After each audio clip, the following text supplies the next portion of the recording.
Hey guys, what's up? It's Pager here once again with another Easter eggs video. This time it's for Deadpool. Now if you haven't seen my review for Deadpool, I'll leave that linked in the description down below. If you're going to enjoy the video, leave a like, subscribe if you're new, and if I did miss out on any Easter eggs, whether they be the biggest ones ever, or the smallest ones, or even the most minute, most subtle or least subtle if you know what I mean, leave them in the comments because I'd like to hear what you guys have. I know this is obvious, but spoiler alert because I will be talking about stuff that happened in the movie. So we're going to go through the opening sequence Easter eggs and references first. Now we see a coffee cup flying around the car, which actually has Rob L written on it. Now this is one of many references to the creator of Deadpool, Rob Liefeld. Now there's actually a portrait picture of Ryan Reynolds as Hal Jordan, aka the Green Lantern. Now it didn't look exactly like him from the movie. This is probably to avoid any legal complications with DC. We see a magazine that actually has Ryan Reynolds as the sexiest man alive on it. And one funny thing to note is that the opening titles / credits, whatever you want to call them, are literally just making fun of the whole thing.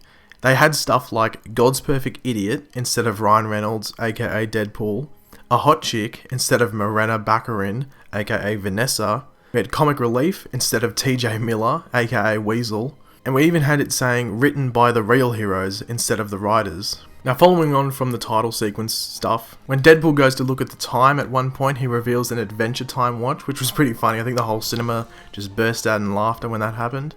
Now Wolverine is mentioned a couple of times or alluded to a couple of times, but the biggest one is when Deadpool is talking to us, the audience, and stating that he got his own film due to jerking someone off who rhymes with Wolverine.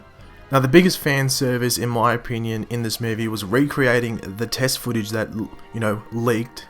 It was a lot of rumors going around that they purposely let that out, but it was a few years back, which essentially, due to the reactions of the fans over it and how popular it was, got this movie made.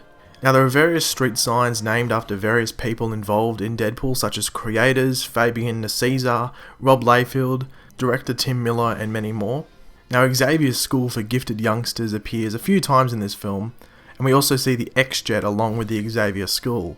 Now Weasel's bar is actually called Sister Margaret's. Now Sister Margaret was a nun who appeared in a series called X-Men 2099. Now when Wade Wilson is talking to Weasel, he says he became a mercenary to travel to far away exotic places, meet new and exciting people, and kill them.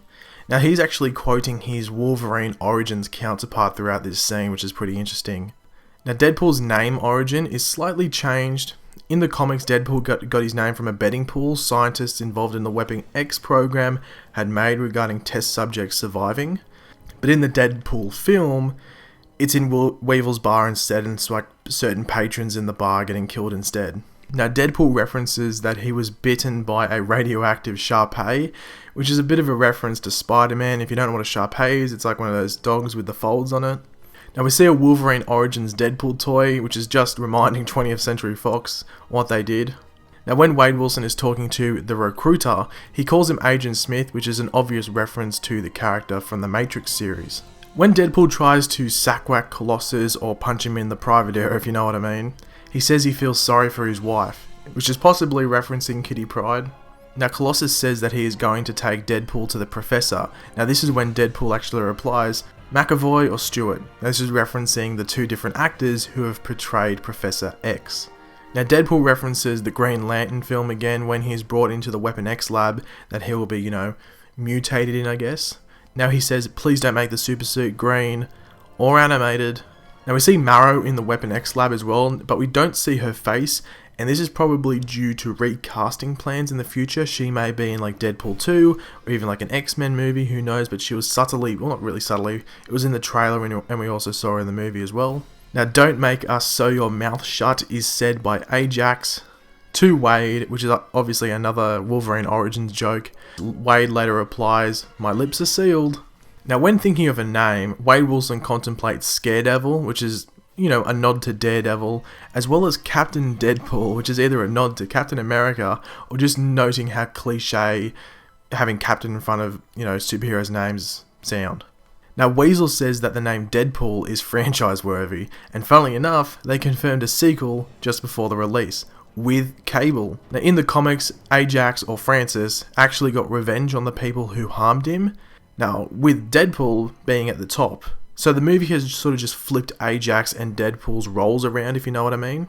Now, Batman and Robin being in a gay relationship is actually referenced by Deadpool. Now, Blade 2 is referenced when Angel and Ajax storm Weasel's bar. Now, he says they should be going to their midnight screening of Blade 2, a jab to the attire that they were in at the time, and also referencing sort of how, back in like when superhero films were first, on the rise, how they're all like in really tight clothing and stuff like that, and sort of dressed in that like leather, if you know what I mean.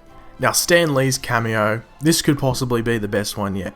Now, Stan Lee in Deadpool is the DJ/announcer, I guess, at the strip club that Vanessa is actually working at the time. Now, when Deadpool is organising his weapons for his showdown with Ajax, a magazine with Hugh Jackman as the new sexiest man alive falls down. Now, in real life, I think it was either Ryan Reynolds was the sexiest man alive and then Hugh Jackman took the title off him, or the other way around. It was one of the ways.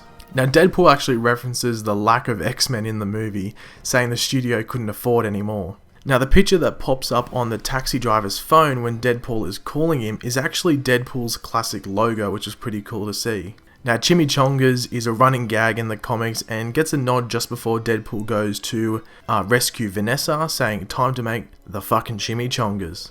Now, Negasonic Teenage Warhead seems to be wearing like a New Mutants costume. Now, could this be one that we see in an X-Men movie in the future? Obviously, we know X-Men Apocalypse, they're wearing like black almost, or like really, really dark blue suits. So could this be in like the X-Men movie after? Who knows? Now, Deadpool tells Colossus and Negasonic Teenage Warhead to tell Beast to stop shitting on his lawn. And another Spider-Man nod, as well as Deadpool calls himself your friendly neighborhood pool guy. Now, in the credits, we get a mashup of Deadpool and Spider-Man actually like web slinging on screen. Now, the end credit scene involves Deadpool revealing that a sequel is coming that will include Cable, pointing out that time traveling and all his bionic arm and different stuff like that. And this was sort of ruined this thing because I stayed back thinking there was going to be something else. This was it, and they'd revealed already a couple days before that there would be a sequel. Sort of disappointing, I'm not going to lie, they really should have kept it quiet. But did I miss out on any Easter eggs? If I did, please leave them in the comment section below because I'd love to know if I missed out on any. If you enjoyed the video, make sure to leave a like and subscribe if you're new. I'll catch you later, guys. Goodbye.